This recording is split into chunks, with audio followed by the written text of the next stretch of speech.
Magandang araw po sa inyong lahat mga kababayan at welcome back dito po sa PNR at ito nga mga ka-review natin. Hala, tumistigo na. 1.6 billion ni speaker hinahanap na.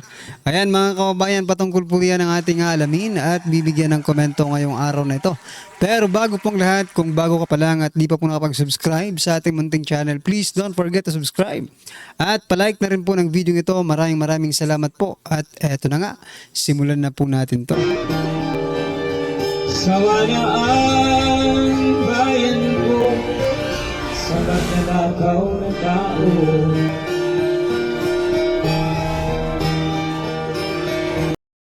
At ito nga mga ka-review natin, bago po natin simulang pakinggan, panoorin at bigyan ng reaksyon ang video ito.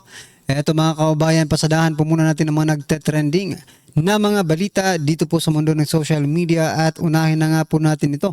1.6 billion ni Speaker Martin Romualdez. Ganito pala kalaki ang confidential funds ni House Speaker Martin Romualdez. Ito po ang post ni Ma'am Sas Rogando Sasot. A retired COA Division Chief just contacted me. Sabi niya po, mas malala raw ang 1.6 billion confidential funds ni House Speaker Martin Romualdez dahil ito ay listed specifically as extraordinary expenses. And according to the retired COA Division Chief, sino kaya ito? Mas madali gamitin ang extraordinary kasi certification lang ang supporting documents nito. Mas matindi pa ang confidential funds kasi ang daming kailangan isubmit sa COA. Oo nga mga kababayan, no?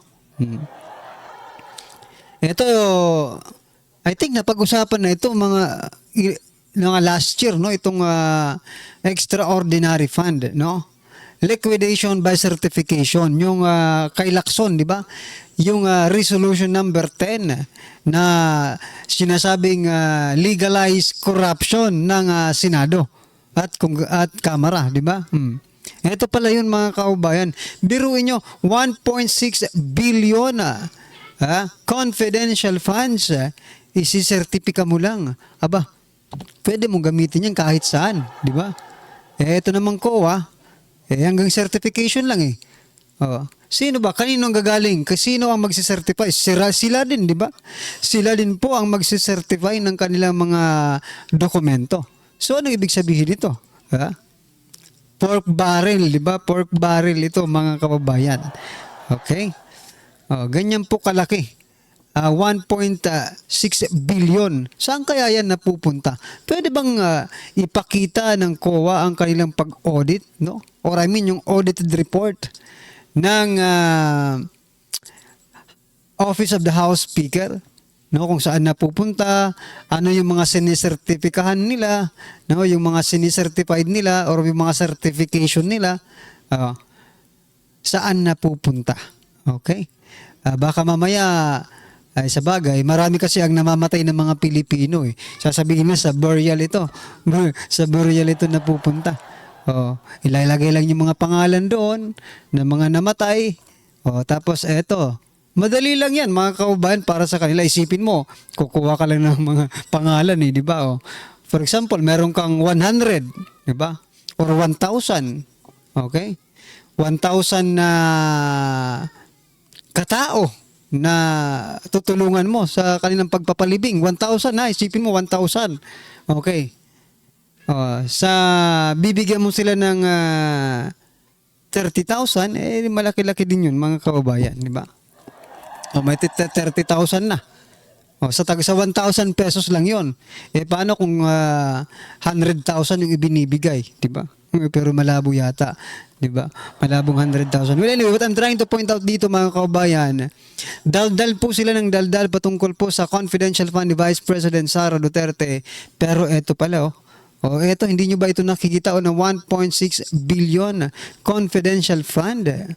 Nako, baka mapatawag po tayo nito sa Kamara. Kasi bigla ko lang naisip mga kababayan, di ba si si Ka Eric at si Doc Loren Badoy, si Doc Loren Badoy at si Ka Eric, mga kababayan, di ba? Ay na-contempt dahil lamang sa pagtatanong nila doon po sa travel fund ni Speaker Martin Romualdez. Pinatawag sila sa kamara at imbestigahan, kinontempt. Siguro ko naman po ito ay nagtatanong lang din po tayo, saan kaya ito napupunta na 1.6 billion. Alright? Ito pa mga kababayan, pasadahan din po natin to. Sabi po dito ni Claire Castro, Marcos bukas daw sa mga makabuluhang suhestyon ni Sara Duterte. Nako, kung ako kay Vice President Sara Duterte, bakit pa ako magsasuggest sa inyo? Mag-isip kayo ang presidente. Di ba? Pag nawala kayo, ako na vice presidente ang mag-iisip, no, para solusyonan yung mga problema ng ating bansa. At saka hindi naman maganda yung relasyon ninyo eh. Buti sana kung hanggang ngayon unity pa rin kayo, di ba? Para tulungan ka ni Vice President Sara Duterte na mag-isip ng mga solusyon sa mga problema na kinaharap ninyo. Okay? Tama lang yan, wag na. Wag nang mag-suggest pa. Niloloko nyo ba sarili nyo? Di ba? Ito pa si Castro, sabi niya po dito mga kababayan, hindi naman po humahadlang ang administrasyon na ito. Kung siya man po ay humihingi ng mas mataas na budget. Nagkataon lamang po na hindi niya po ito na ipagtanggol ng maayos sa House of Representatives. So kung ano man po ang naging desisyon ng House of Representatives ng Congress ay hindi na po ito saklaw ng Pangulo. Alam mo, Castro, no, common sense naman, Castro. Noong mga unang ang budget, gusto nyo nang i-zero or binawasan nyo, di ba? Tinapyasan nyo yung Office of Vice President. Tapos ngayon sasabihin mo, kung gusto nyo yung taasan, di ba? Hindi ahad lang ang administrasyon. Tapos papagpaliwanagin nyo sa House of Representatives. Parang kumuha ka ng bato at pinukpok mo sa ulo kapag ganun po ang ginawa ni VP Sara. Alam niya naman po, alam niya naman po na ang House of Representatives ay isa lang po ang goal. Sirain, tanggalan ng, kung pwede nga tanggalan ng budget, tatanggalan nila di ba? I-impeach si Vice President Sara Duterte. Kung ikaw ang nasa kalagayan ni Vice President Sara Duterte, gagawin mo ba yung sinasabi mo? Gagawin mo bang dagdagan pa ang budget mo at ikaw ay magpaliwanag sa House of Representatives? Ayan ang tanong ko sa iyo, Castro, di ba? Huwag mo namang gawing kaawa-awa ang Vice President, di ba? Hindi po ganun ang nakikita namin, no? So ito pa mga kababayan, pasadahan din po natin ito. First Lady Lisa Marcos focus sa trabaho sa kabila ng issue. Presidente ka? Ang tanong ko kung presidente ka. Ang trabaho ng lang naman po ng First Lady, no, ay asikasuhin ang first family, di ba? Yun po yun po ang trabaho. Bakit? Nasa batas po ba ng ating nasa saligang batas ba, nasa konstitusyon ba, mga kababayan, no? Na kapag hindi kaya magtrabaho ng presidente, First Lady ang papalit sa kanya. Diba? Hindi naman ganun Diba? Pero bakit dito parang gusto niyong palabasin nagtatrabaho ang First Lady para sa bayan? Diba? First Lady Lisa Marcos focus sa trabaho sa kabila ng issue. Okay? Ayon sa Abante, pinili ni First Lady Lita Araneta Marcos sa tumutok na lamang sa kanyang trabaho at responsibilidad. Okay? Sa kabila ng patuloy na kritisismo o bashers sa nakaka-target sa kanya. Sa bagay, mga kababayan, kailangan mong maging busy. Pero what I'm trying to point out dito, mga karibyo natin, ano ang trabaho ng ating base po sa pamilya, ano po ba ang trabaho? ng isang first lady, no?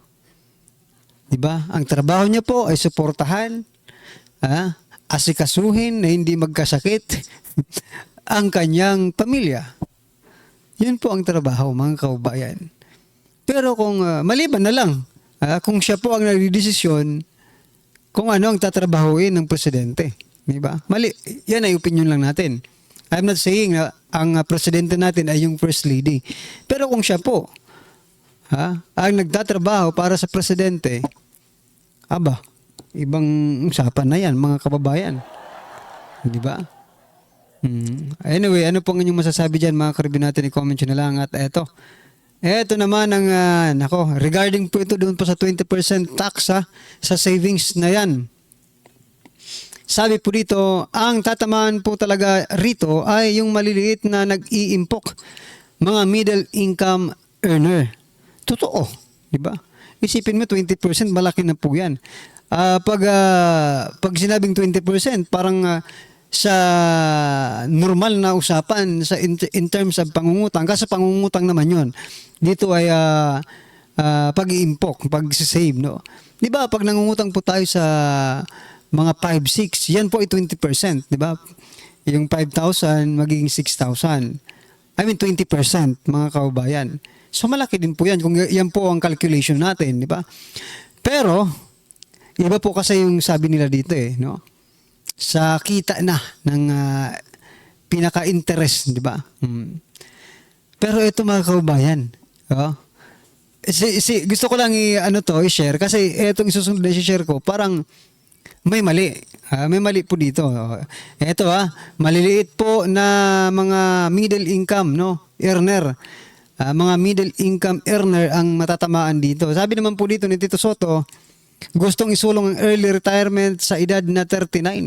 Nako po, sa edad na 39, may savings ka na ba niyan? Diba? Ang tanong, may savings ka na ba sa edad na 39? At kung may savings ka man, babawasan pa ng 20%. Wala na. Wala na. Hindi ka na makakapag-retire ng 39. Baka abutin ka pa ng 70 para ka lang makapag-ipon ng malaki-laki. 70, parang alanganin na yun. Sabihin natin 60. Okay, 60. Kumusta naman? Kung babawasan pa ng 20%, hindi pa paano na? Di ba? Ay dinadaan lang po natin sa joke, di ba? Pero what I'm trying to point out, kung ang batas na yan na 20% tax sa mga savings, paano na lang kung ikaw ang magre-retire? Diba? Tapos nag-save ka. Diba? Nag-savings ka nga para pag-abot ng panahon, pagdating ng panahon, meron ka pong madudukot, pero babawasan pa pala ng gobyerno dahil sa tax na yan. Diba? Saklap naman ng Pilipinas, no? Napakasaklap ng nararanasan ngayon ng Pilipinas. Okay? Pero teka lang, sang-ayon ba kayo na itong isinusulong ni Senator Soto na retirement sa edad na 39? Okay.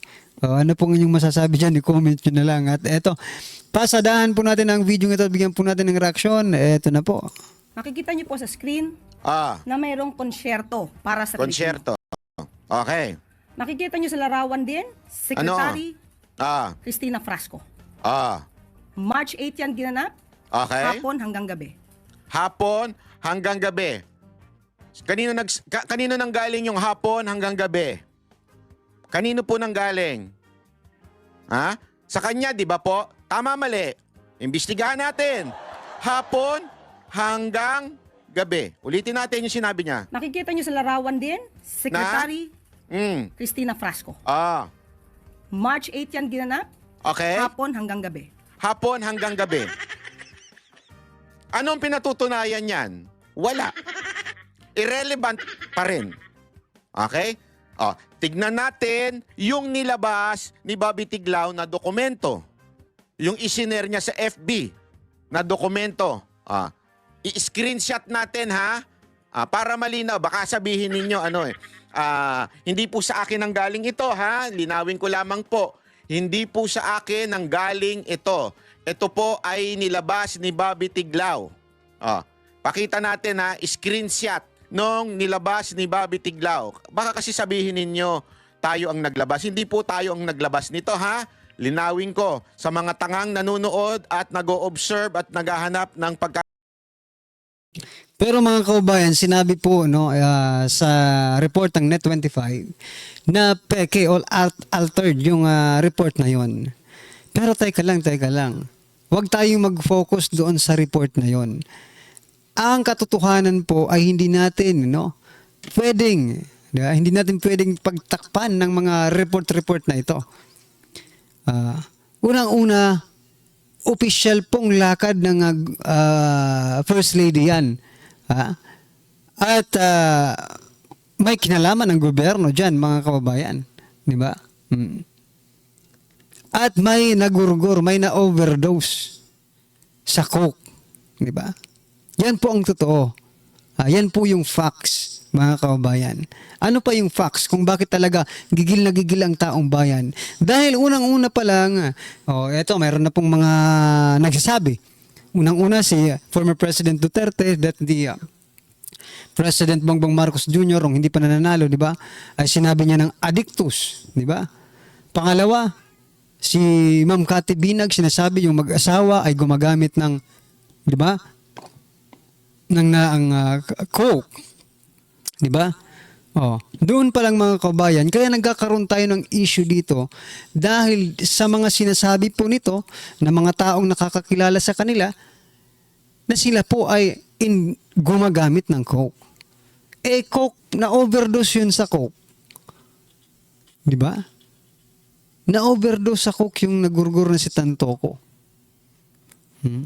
Kaya ngayon, ang umiikot sa isipan ng taong bayan, teka lang, may kinalaman ba dito ang First Lady? Di ba? Kasi may mga lumalabas na mga balita mula po sa mga taong nakakakilala mismo sa kanila, na sila po ay ganito. What I'm trying to point out, mga kababayan, kahit anong sabihin man nila na yung report na ito ay altered, yung report na ito ay binago, yung yung police report na ito ay ganito. Actually, walang pakialam ang taong bayan sa report na yan. Ang gusto lang malaman ng taong bayan kung may kinalaman ka ba doon po sa pag-overdose ng coke. Diba? Yun lang eh. We don't care about the report. Pero sinasabi niyo naman na wala, di wala. Wala rin naman kaming magagawa, di ba? Anyway, mga karibin natin, ano po ang inyong masasabi dito? I-comment nyo na lang po sa baba. Para at least alam po ng ating mga kababayan ang inyong opinion. Maraming salamat po. Please don't forget to like the video. Maraming salamat po. Sawala ang bayan ko sa magnanakaw na tao.